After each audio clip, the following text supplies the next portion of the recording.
वंदे मातरम दोस्तों, स्वागत है आपका फिर से एक नए विषय के साथ। आज हम बात करेंगे हिंदी के वस्तुनिष्ठ प्रश्न के बारे में, जो कि है हमारा पहला अध्याय श्रम विभाजन और जाति प्रथा का ऑब्जेक्टिव क्वेश्चन।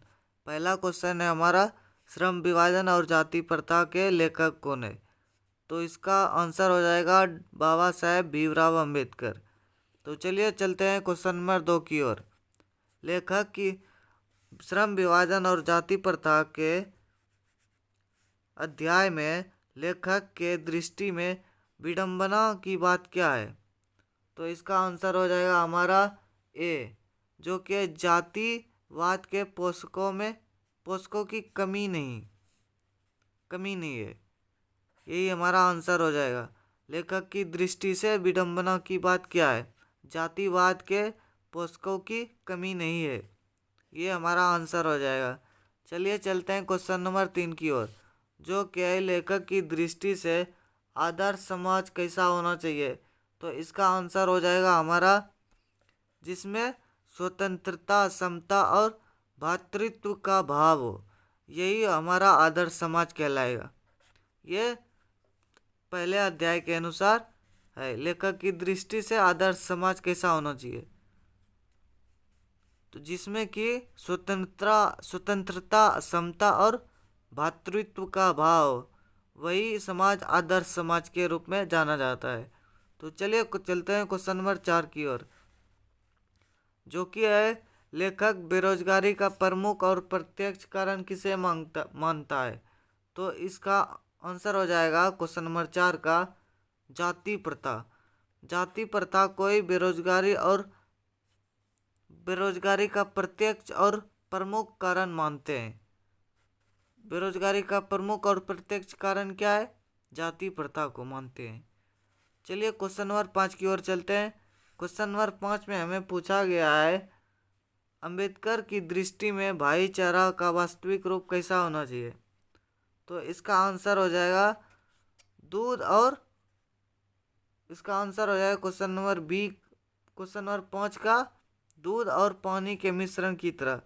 आप अगर ये चैप्टर नंबर 1, जो कि अध्याय 1 है, जाति प्रथा, श्रम विभाजन और जाति प्रथा, अगर आप इसका पॉडकास्ट नहीं देखे हैं तो इसका लिंक आपको मैं डिस्क्रिप्शन में दे दूंगा, आप वहां से देख सकते हैं। उसमें हमने बात किया है चैप्टर 1 के, जो कि ये श्रम विभाजन और जाति प्रथा के पूरी कहानी के बारे में चर्चा किए हुए हैं, और उसमें हम बताएं हैं अंबेडकर की जीवनी के बारे में भी, डॉक्टर बाबा भीमराव अंबेडकर के बारे में। तो चलिए क्वेश्चन नंबर 6 की ओर चलते हैं। क्वेश्चन नंबर 6 हमारा है, भारतीय संविधान के निर्माण में महत्वपूर्ण भूमिका किसकी है? तो इसका आंसर हो जाएगा हमारा डॉक्टर भीमराव अंबेडकर, जो कि हमारा ऑप्शन नंबर ए है, छठे का ए। तो चलिए चलते हैं क्वेश्चन नंबर 7 की ओर, जो कि हमारा है यहाँ पर क्वेश्चन नंबर 7, सभ्य समाज की आवश्यकता क्या है? सभ्य समाज की आवश्यकता क्या है, यही हमारा 7 नंबर क्वेश्चन है। तो इसका आंसर हो जाएगा श्रम विभाजन। सभ्य समाज की आवश्यकता श्रम विभाजन है। श्रमिक हो, वही समाज सभ्य समाज की आवश्यकता है। तो चलिए चलते हैं क्वेश्चन नंबर 8 की ओर। क्वेश्चन नंबर 8 में हमसे पूछा गया है, निम्नलिखित रचनाओं में से कौन सी रचना डॉक्टर अंबेडकर की है? तो इन तीनों में से कौन सी रचना डॉक्टर भीमराव अंबेडकर की है? यही हमें क्वेश्चन नंबर 8 में पूछा गया है। तो द कास्ट इन इंडिया, ये हमारे डॉक्टर भीमराव अंबेडकर की रचना है, और और ऑप्शन नंबर बी भी हमारा क्या है? डॉक्टर भीमराव की ही रचना है। और सी ऑप्शन में जो कि है हु आर सुद्रज, ये भी क्या है? भीमराव अंबेडकर की ही रचना है। तो ये तीनों हमारा क्या हो जाएगा? डॉक्टर बाबा भीमराव अंबेडकर की ही रचना है।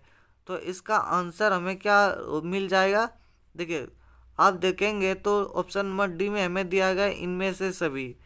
तो ये तीनों हमारा क्या हो जाएगा, आंसर हो जाएगा। तो चलिए चलते हैं क्वेश्चन नंबर 9 की ओर, जो कि है हमारा आधुनिक सभ्य समाज में श्रम विभाजन को आवश्यक क्यों नहीं, मतलब आधुनिक सभ्य समाज श्रम विभाजन को आवश्यक क्यों मानता है, ये हमें क्वेश्चन नंबर 9 में पूछा गया। तो इसका आंसर हो जाएगा कार्य कुशलता के लिए। ये हमारा ऑप्शन नंबर ए हो जाएगा आंसर। चलिए चलते हैं क्वेश्चन नंबर 10 की ओर, जो कि श्रम विभाजन और जाति प्रथा पाठ बाबा साहेब की किस भाषा का संपादित अंश है। मतलब डॉक्टर बाबा भीमराव अंबेडकर ने जाति प्रथा, श्रम विभाजन और जाति प्रथा को किस भाषा में लिखा था, डॉक्टर भीमराव अंबेडकर ने। तो चलिए इसका आंसर हो जाएगा क्वेश्चन नंबर 10 का सी, जो कि इनहिलेशन ऑफ कास्ट। इसी नाम से डॉक्टर भीमराव अंबेडकर ने ये कहानी लिखी थी, और इस कहानी को श्रम विभाजन और जाति प्रथा में ट्रांसलेट किया गया है। तो चलिए आगे मैं बताऊंगा कि इसकी रचना हिंदी में किसने की है। चले चलते हैं क्वेश्चन नंबर 11 की ओर। प्राथमिक शिक्षा प्राप्त करने के बाद अंबेडकर उच्चतर शिक्षा प्राप्त करने के लिए कहाँ गए। प्राथमिक शिक्षा खत्म करने के बाद डॉक्टर बाबा भीमराव अंबेडकर कहाँ चले गए थे। तो इसका आंसर हो जाएगा सी, जो कि है न्यूयॉर्क। फिर न्यूयॉर्क से डॉक्टर बाबा भीमराव अंबेडकर इंग्लैंड गए हुए थे। तो चलिए चलते हैं क्वेश्चन नंबर 12 की ओर, जो कि हमारा अंबेडकर के चिंतन व रचनात्मक के लिए प्रेरक व्यक्ति है। तो इन चारों ऑप्शनों में से हमें कौन सा ऑप्शन सही होगा, ये देखिए यहाँ पूछा गया है अंबेडकर के चिंतन व रचनात्मकता के लिए प्रेरक व्यक्ति। तो इन सभी में से कौन सा हो जाएगा, तो वो है बुद्ध, ज्योतिबा फुले और कबीर। ये तीनों ही डॉक्टर बाबा भीमराव अंबेडकर की प्रेरक व्यक्ति रहे, ये तीनों। तो इसका आंसर हो जाएगा सी, क्वेश्चन ऑप्शन नंबर डी, जो कि है इसमें से तीनों। कबीर साहब भी इसके प्रेरक रहे, और बुद्ध भी, और ज्योतिबा फुले भी। तो चलिए चलते हैं क्वेश्चन नंबर 13 की ओर। क्वेश्चन नंबर 13 में हमसे पूछा गया है जाति पाति तोरक मंडल भाषण लाहौर में कब हुआ। जाति पाति तोरक मंडल भाषण लाहौर में कब हुआ, ये हमारा प्रश्न है। तो इसका आंसर हो जाएगा सी, जो कि 1936 में हुआ था। तो हम बोलेंगे 1936 ईस्वी में जाति पाति तोरक मंडल भाषण लाहौर में हुआ था, ये हमारा आंसर हो जाएगा। ये तो इस क्वेश्चन के अनुसार ये हमारा 1936 ईस्वी आंसर हो जाएगा। तो जाति पाति तोरक मंडल का भाषण लाहौर में कब हुआ, तो हम बोलेंगे 1936 ईस्वी को। तो चलिए चलते हैं क्वेश्चन नंबर 14 की ओर। क्वेश्चन नंबर 14 में हमसे पूछा गया है श्रम विभाजन और जाति प्रथा क्या है। तो कहानी है या भाषण है, निबंध है या साक्षात्कार है, ये हमसे पूछा गया है। तो इसका आंसर हो जाएगा सी, जो कि है एक निबंध के रूप में है। डॉक्टर बाबा साहब ने जो कि अंग्रेजी में लिखा था, उसका ये निबंध रूप है। उसने डॉक्टर भीमराव अंबेडकर ने इसे निबंध ही लिखा था। तो एनिहिलेशन ऑफ कास्ट निबंध के रूप में डॉक्टर भीमराव अंबेडकर ने लिखा था, और उसका ही एनिहिलेशन ऑफ कास्ट का ही ये हिंदी रूपांतरण है, जो कि निबंध है। तो चलिए चलते हैं क्वेश्चन नंबर 15 की ओर। क्वेश्चन नंबर 15 में हमसे पूछा गया है अंबेडकर के भाषण एनिहिलेशन ऑफ कास्ट को हिंदी में रूपांतरण किया। तो मैंने आपको पहले ही बताया था, मैं आपको आगे क्वेश्चन में बताऊंगा कि एनिहिलेशन ऑफ कास्ट को हिंदी में रूपांतरित किसने किया।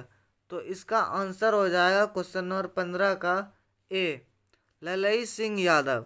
ललाई सिंह यादव ही जो वो व्यक्ति थे जो एनिहिलेशन ऑफ कास्ट को जाति प्रथा, श्रम विभाजन और जाति प्रथा के रूप में लिखा है, मतलब ट्रांसलेट करके उसको लिखा है। तो चलिए चलते हैं क्वेश्चन नंबर 16 की ओर। क्वेश्चन नंबर 16 में हमसे पूछा गया है अंबेडकर का जन्म किस परिवार में हुआ। ये हमारा क्वेश्चन नंबर 16 है। तो इसका आंसर हो जाएगा इन चारों में से दलित परिवार में ही डॉक्टर बाबा भीमराव अंबेडकर का जन्म हुआ था। तो चलिए चलते हैं क्वेश्चन नंबर 17 की ओर। क्वेश्चन नंबर 17 में हमसे पूछा गया है लेखक को इस युग में कहाँ पर विडंबना दिखाई दिया। मतलब श्रम विभाजन और जाति प्रथा में लेखक को कहाँ पर दिखा था, विडंबना दिखाई दिया था। तो इसका आंसर हो जाएगा 17 का ए, जातिवाद में ही लेखक को विडंबना दिखाई दी थी। तो चलते हैं क्वेश्चन नंबर 18 की ओर। क्वेश्चन नंबर 18 में पूछा गया है डॉक्टर अंबेडकर के माता का क्या नाम है। मतलब डॉक्टर अंबेडकर के माता का नाम क्या था, ये हमारा क्वेश्चन है। तो इसका आंसर हो जाएगा डी, भीमाबाई। डॉक्टर भीमराव अंबेडकर की माता का नाम भीमाबाई थी। तो चलिए चलते हैं क्वेश्चन नंबर 19 की ओर। क्वेश्चन नंबर 19 में हमसे पूछा गया है डॉक्टर अंबेडकर ने पीएचडी की उपाधि कब धारण किया। डॉक्टर भीमराव अंबेडकर ने पीएचडी की उपाधि कब धारण की। इन चारों ऑप्शन में हमारा आंसर हो जाएगा क्वेश्चन नंबर 19 का ऑप्शन है इसमें, क्वेश्चन नंबर 19 का। तो इन सब में से आंसर हो जाएगा हमारा जो कि है क्वेश्चन नंबर 19 का आंसर हो जाएगा सी। 1916 में ही डॉक्टर भीमराव अंबेडकर ने पीएचडी की उपाधि हासिल की थी। चलिए चलते हैं क्वेश्चन नंबर 20 की ओर। Caste in India their mechanism किसकी रचना है। तो इसका आंसर होएगा 20 का A, their caste in India their mechanism किसकी रचना है। तो वो डॉक्टर भीमराव अंबेडकर की रचना है। चलिए चलते हैं क्वेश्चन नंबर 21 की ओर। क्वेश्चन नंबर 21 में हमसे पूछा गया है आर्थिक पहलू से भी जाति प्रथा क्या है, हानिकारक है। जाति प्रथा डैश है, मतलब डैश के जगह पे क्या भराएगा।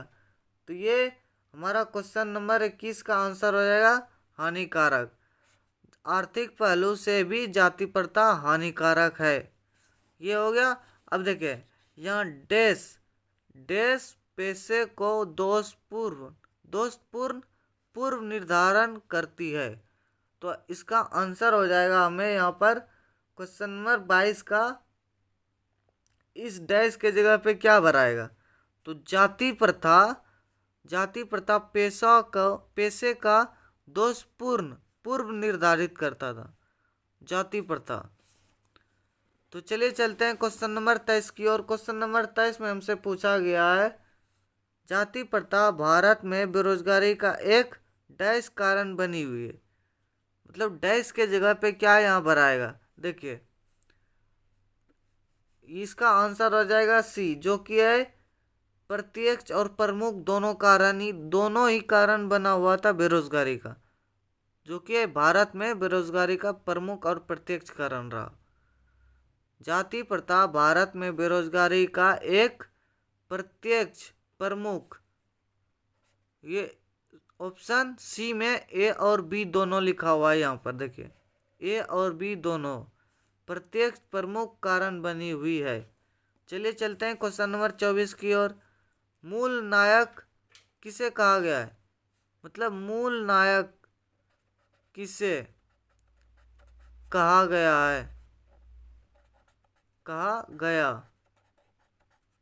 है, ये हमारा प्रश्न है। तो इसका आंसर हो जाएगा क्वेश्चन नंबर 24 का बी, वो है पत्रिका को ही मूल नायक कहा गया था श्रम विभाजन और जाति प्रथा में। तो चलिए चलते हैं क्वेश्चन नंबर 25 की ओर। क्वेश्चन नंबर 25 में हमसे पूछा गया है डॉक्टर भीमराव अंबेडकर की मृत्यु कब और कहाँ हुई थी?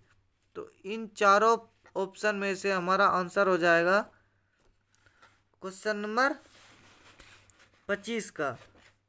डॉक्टर भीमराव की मृत्यु कब और कहाँ हुई थी? ये क्वेश्चन नंबर 25 में हमसे पूछा गया है, जो कि 1956 में दिल्ली में हुआ था। 1956 को दिल्ली में डॉक्टर बाबा भीमराव अंबेडकर की मृत्यु हो गई, दुखद मृत्यु। चलिए चलते हैं क्वेश्चन नंबर 26 की ओर। क्वेश्चन नंबर 26 में हमसे पूछा गया है, डॉक्टर भीमराव अंबेडकर का जन्म कब हुआ? इसका आंसर हो जाएगा क्वेश्चन नंबर 26 का, डॉक्टर भीमराव अंबेडकर का जन्म 14 अप्रैल 1988 को हुआ था, महू मध्य प्रदेश में। उसका गांव का नाम क्या था? महू। वो महू कहाँ स्थित है, किस राज्य में? तो वो मध्य प्रदेश में स्थित है। तो चलिए चलते हैं, यहाँ देखिए क्वेश्चन नंबर 27 में आ गया, डॉक्टर भीमराव अंबेडकर का जन्म कहाँ हुआ था? तो महू मध्य प्रदेश में हुआ। महू एक गांव का नाम है जो कि मध्य प्रदेश में स्थित है। ये हमारा आंसर हो जाएगा 27A। चलिए चलते हैं 28 की ओर। क्वेश्चन नंबर 28, डॉक्टर अंबेडकर ने किस पत्रिका का संपादन किया? मतलब डॉक्टर बाबा भीमराव अंबेडकर ने किस पत्रिका का संपादन किया था? तो उसका आंसर हो जाएगा बहिष्कृत भारत। बहिष्कृत भारत नामक पत्रिका का संपादन किसने किया था? तो डॉक्टर भीमराव अंबेडकर ने किया था। चलिए चलते हैं क्वेश्चन नंबर 29 की ओर। क्वेश्चन नंबर 29 में हमसे पूछा गया है, भारतीय संविधान का निर्माता के रूप में हम किन्हें जानते हैं? ऑप्शन ए में है महात्मा गांधी, बी में है भीमराव अंबेडकर, सी में है पंडित जवाहरलाल नेहरू और डी में है सुभाष चंद्र बोस। तो भारतीय संविधान के निर्माता के रूप में हमें किन्हें जानते हैं?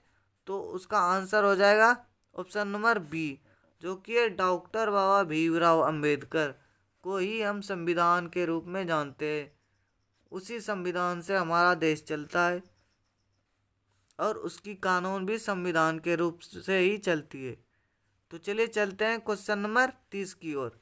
क्वेश्चन नंबर 30 में हमसे पूछा गया है, डॉक्टर अंबेडकर का वाड्यम हिंदी में कितने खंडों में प्रकाशित हुआ है? तो इसका आंसर हो जाएगा 30 का डी, 21 खंडों में प्रकाशित हुआ है। डॉक्टर अंबेडकर का वाड्यम हिंदी में कितने खंडों में प्रकाशित हो चुका है? तो 21 खंडों में प्रकाशित हो चुका है। देखिए अब क्वेश्चन नंबर 31। क्वेश्चन नंबर 31 में हमसे पूछा गया है, आधुनिक सभ्य समाज कार्य कुशलता के लिए किसे आवश्यक मानता है? ऑप्शन नंबर ए हमारा क्या है? श्रम विभाजन। ऑप्शन नंबर बी है हमारा धन विभाजन, सी है जन विभाजन, डी है जाति प्रथा, जाति विभाजन। तो इसका आंसर हो जाएगा क्वेश्चन नंबर 31 का ए, जो कि आधुनिक सभ्य समाज कार्य कुशलता के लिए श्रम विभाजन को आवश्यक मानता है। चलिए चलते हैं क्वेश्चन नंबर 32 की ओर। क्वेश्चन नंबर 32 में हमसे पूछा गया है, डॉक्टर अंबेडकर के पिता का क्या नाम था? तो इसका आंसर हो जाएगा,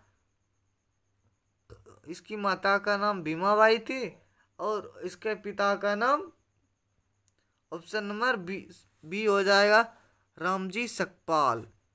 रामजी सकपाल डॉक्टर अंबेडकर के पिता के नाम थे और है मतलब डॉक्टर अंबेडकर के पिता का नाम रामजी सकपाल और माता का नाम भीमाबाई। तो चलिए चलते हैं क्वेश्चन नंबर 33 की ओर। जाति प्रथा श्रम विभाजन के साथ साथ किसका रूप लिए हुई है? मतलब अभी जो है जाति प्रथा श्रम विभाजन के साथ साथ किसका रूप लिया हुआ है? तो इसका आंसर हो जाएगा सी, श्रमिक विभाजन। मतलब आज के युगों में, आज के दिन आज के दिनों में श्रमिक विभाजन पे ही आधारित किया कर दिया गया है जाति प्रथा को, किस जात वाले को कौन सा काम देना है।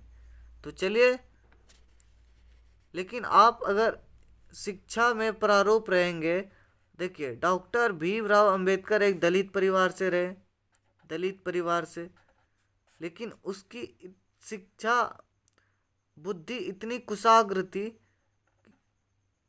कुशाग्र रही कि उसे हर कोई आज पूजता है, वो पूजनीय के रूप में जाने जाते हैं।